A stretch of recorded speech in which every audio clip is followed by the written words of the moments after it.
Today on the TMZ Podcast. Hello and welcome to the TMZ Podcast. I'm Charlie Cotton and today I'm joined by Melanie Miller. How are you, Melanie? I'm doing great. And we're on the TMZ Live stage here. We've had a power outage at TMZ, so our podcast studio is broken for now. And so here we are on TMZ Live doing the TMZ Podcast. Feels good. So Melanie, you were at Taylor Swift last night. I know you were planning on trying to weasel your way into the concert with no tickets. Yeah. How did that work out? Well, I've done it before in Vegas. I paid $300 to get in. That's the cost of a ticket. Yeah, but you can't get the tickets. Oh, okay. And also, it's not the cost of the ticket. The ticket's like $700-800 behind the stage. Okay. So, I'm not familiar with all this Swiftie. When you told me Aaron paid last night, Yeah, my wife had to pay. She couldn't sneak in. Can I ask how much she paid? I think it was $350 or $400. Damn, Too much. so good. We're going to talk about Taylor Swift. She made a surprise announcement last night. We're also going to talk about Jeff Lewis from Flipping Out. He had some choice words for Kyle Richards, and we talked to him about, some people were saying somewhat of an insult he gave it to Kyle Richards. And finally, we're going to talk about Tiffany Gomez. She's the lady who was on the plane saying, that person is not real, that person is not real. We've heard from her now about the whole incident, and we're going to let you know what she had to say. But to our top story, Taylor Swift last night made a surprise, crazy announcement. Everyone was just shocked in the audience. Well, we weren't shocked. We knew it was coming. It was 8/9. Okay, so tell me what the surprise... Okay, so last night she announced that she's releasing Taylor's version of 1989. She has 5 vault tracks, which is very exciting because they're all very, very good. Well, that's what you assume right now. They're going to be great. Maybe, but they weren't great enough to make the first cut. Maybe...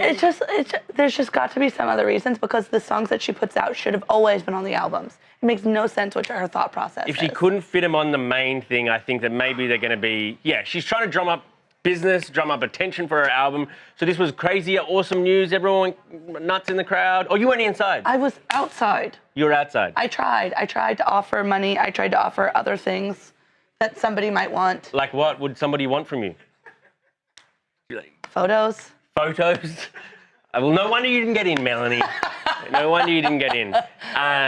So that was crazy. How does Scooter Braun feel about all this? Because Scooter owns the originals. He's losing money left and right because the Taylor's versions are outstreaming the originals. It's crazy because he made an investment, and you would have thought that it was a good investment. She's the biggest pop star in the world, and he bought her masters. And then she's gone, I'm going to re-release exactly the same thing. I kind of feel like it's unfair to him because he bought it fair and square. Sucks to suck. But why does he suck? He bought it fair and square. He made a good investment, and she's trying to And she said, checkmate.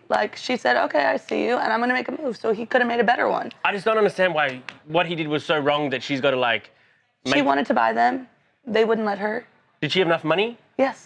She was offering the same amount that Scooter was offering, or not? She would have offered the same amount. She has more than enough money. I think that she was not willing to offer the same amount Scooter was. No. They didn't want her to buy them.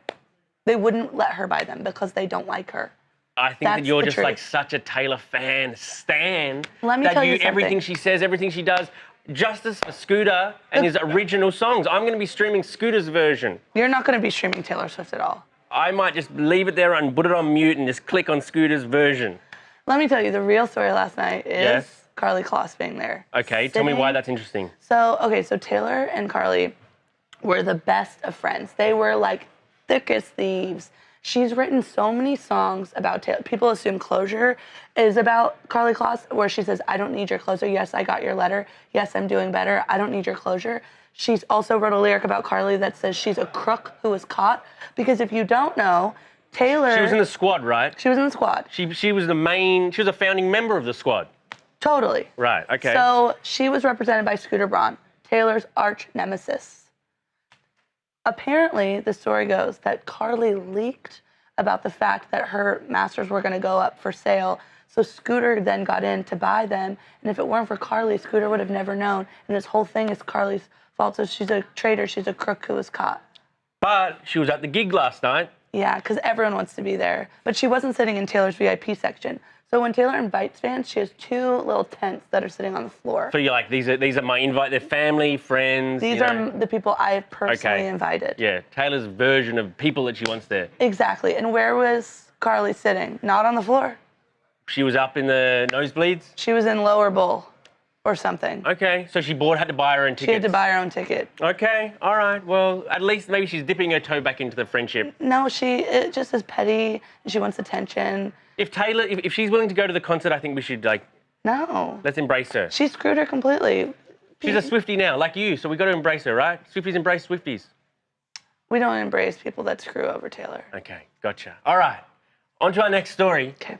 Jeff Lewis from Bravo's flipping out. He is friends or was friends with Kyle Richards.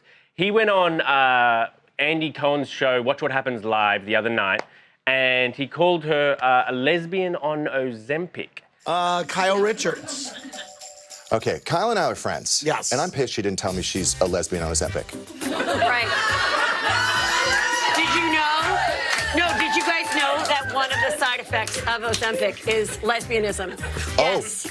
Yes. Your ring falls off because you're so thin, and then your ring slips in someone else. I could get even gayer on Ozempic. That was crazy for everyone, and why would you say that? We actually got him out, and we talked to him about his comments and what Kyle thinks of them. I was poking fun at the absurdity of all the rumors going around that she's a lesbian and that she's on Ozempic. Right. I simply meant it as a joke. So she's not returning his texts. Yeah. She's not returning his calls and texts.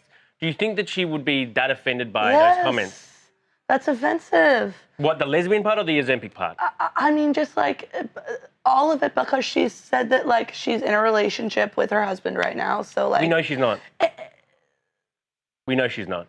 She's not with old mate. What's She's his not name? with Mauricio? Maximum, Mauricio. Mauricio? Not together. Oh, They're separated. No, They're done. Sorry. Are you sure? Yep. I was off last week. Done. Oh. Finito. Well, then she could be in a relationship with Morgan Wade. So that's not But the Ozempic thing, she keeps saying, I've worked hard for this body, I've earned this body. And to be like, oh, no, you're a liar, it's kind of rude, especially if it's a friend. But isn't it a compliment?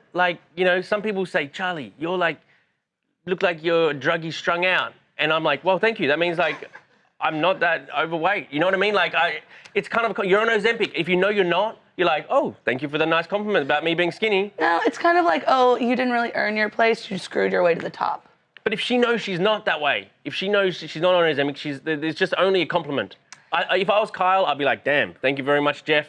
The lesbian stuff, I mean, there's a lot of smoke to that rumor. There's a lot of smoke. And I think that Kyle is also, chucking some of the fuel on the, because this is whether she knows if she's a lesbian or not. Yeah, of course. So it shouldn't be too offensive if she's Well, to be fair, if she is a lesbian, she should be allowed to come out on her own terms. Oh. And a friend shouldn't be.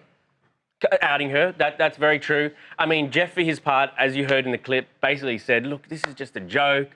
He's basically doing a satire or parody of what the discussion is right now about Kyle. He's basically saying, I don't believe this. I'm just it was a fine joke. It was fine. I'm not gonna lie, I thought that Heather McDonald comment was funnier when she says that I didn't know Ozempic made you a lesbian or something. Yeah, I mean, I think that was better than Jeff. That was a good line. That was a good line too. Watch What Happens Live. It's a very, very funny show, I guess. That's the takeaway. On to our final story. Tiffany Gomez. It's Gomez with an S instead of... Tiffany Gomez, the lady from that viral clip where she's on the plane, she's screaming to the back of the plane, that motherfucker is not real. I'm telling you, I'm getting the off, and there's a reason why I'm getting the off, and everyone can either believe it or they cannot believe it. I don't give two but I am telling you right now, that back there is not real. It was an amazing viral clip as far as they go. We're finally hearing from her because often with these viral clips, this is their 15 minutes. They really want to use their 15 minutes. They're everywhere all at once and then they go away forever. Well, it's been over a month since this viral clip happened and we didn't know anything about this lady. Didn't know where she was from, her job, her name, or this. She just kind of slid into obscurity by choice. Well, not anymore. She spoke with her outlet And she said basically she was on a plane with her relative, someone she's related to, a family member, and she was shouting at them. Basically, they had stolen or they'd taken her AirPods, her iPhone. And so she was angry at them. I think that when she's basically saying that MFer is not real, I think what she's trying to say, but she's too worked up, is that MFer is not telling the truth. Or Yeah, they're not but she being said honest. they were all going to die on the plane, and you can die on the plane.